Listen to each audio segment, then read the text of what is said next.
Okay. This is the water heater. It looks like we've been using some plungers here. And let's see what we've got here. Let's see what we can read.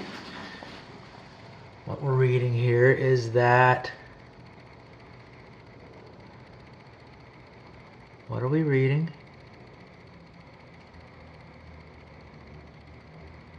Total watts, I get that. We want gallons.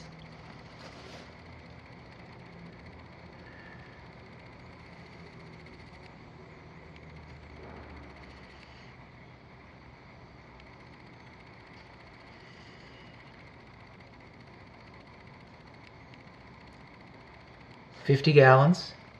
Nothing gets past me eventually. We're looking for the date. That's advertised gallons, by the way. And we're not getting a manufacturer's date here, I'm not noticing, so we're going to rely on the serial number. And to the best of my knowledge, this is a state, so the serial number being 16, I'm believing that this was manufactured in 2016. So that makes it, it's 21 right now, so it makes it about 5 years old.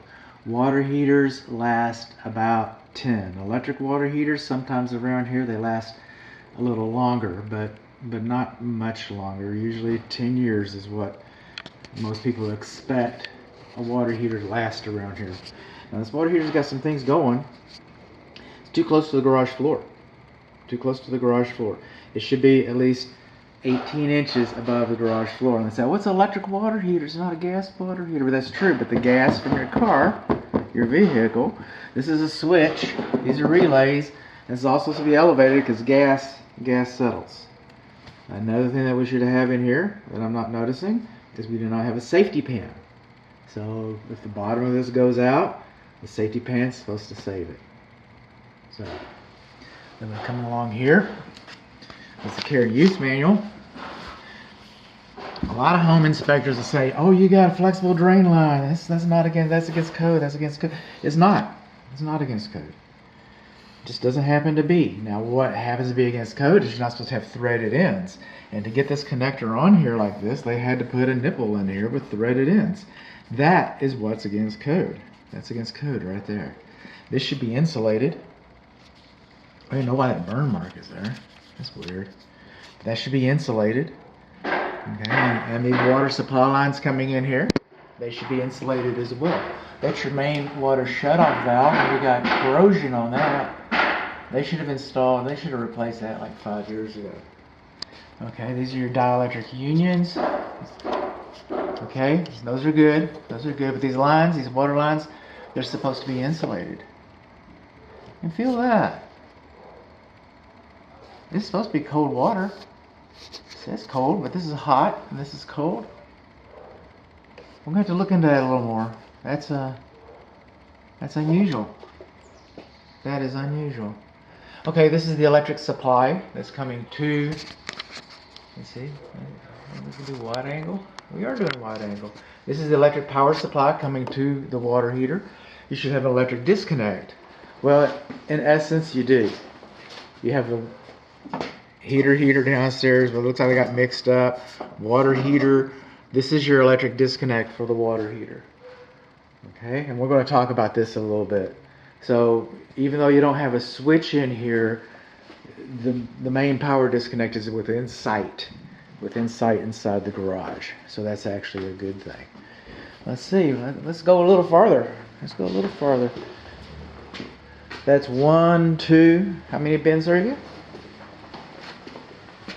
1, 2. 90-degree bends. You're not supposed to have more than 5. Coming along.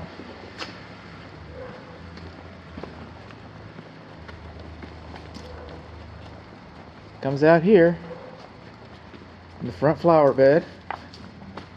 Okay, 1, 2. Comes out here. That's 3, 4. You only have 4.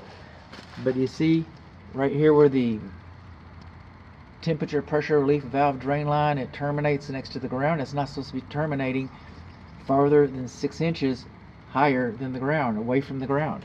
So your temperature pressure relief valve drain line terminates too high. What else did we learn today? We also learned that the water heater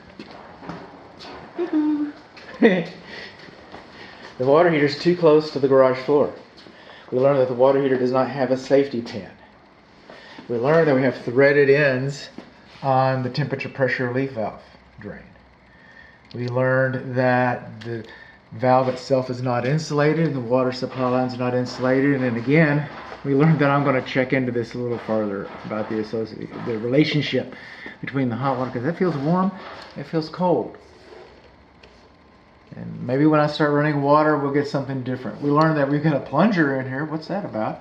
We learned that we got some corrosion on the valve.